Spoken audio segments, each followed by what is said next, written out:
गर्दै म आफ्नो वाणीलाई विश्राम गर्न चाहन्छु। भवतु सर्वमङ्गलम्। अति बहुमूल्य समय दिनुभयो। म त्यति ठुलो योग्य प्रवक्ता पनि होइन, तर पनि यति बहुमूल्य समय दिएर यहाँहरूमा म 2-4 शब्द राख्ने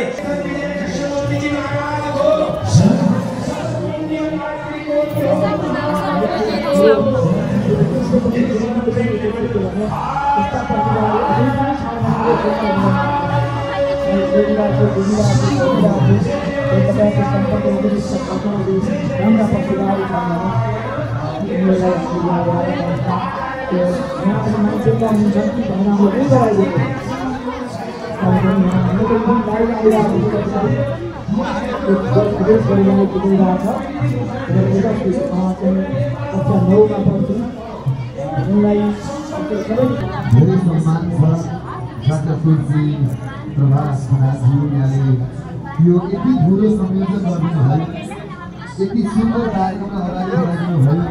मानव सेवा फाउन्डेसन फेरि समय र सापेक्ष मिल्यो भने भेट्ने यहाँसँग भेट हुनेछ।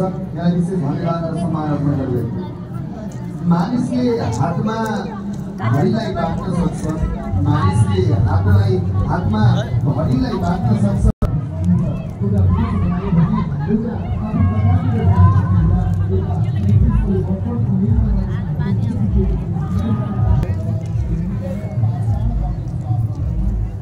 राजकिशोर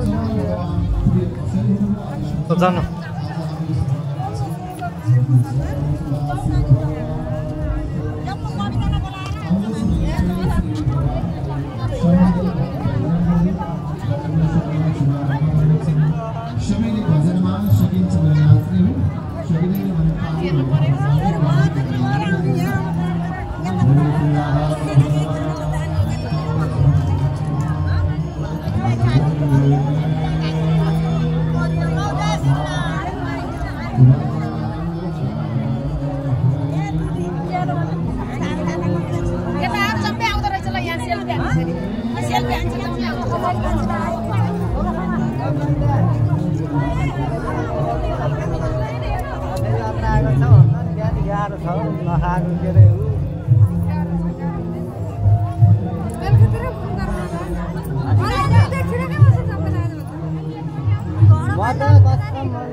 उठेन, गलब्याग पनि भएन, रिप्लाई पनि भएन, अनि हान्ने बेला हान मैले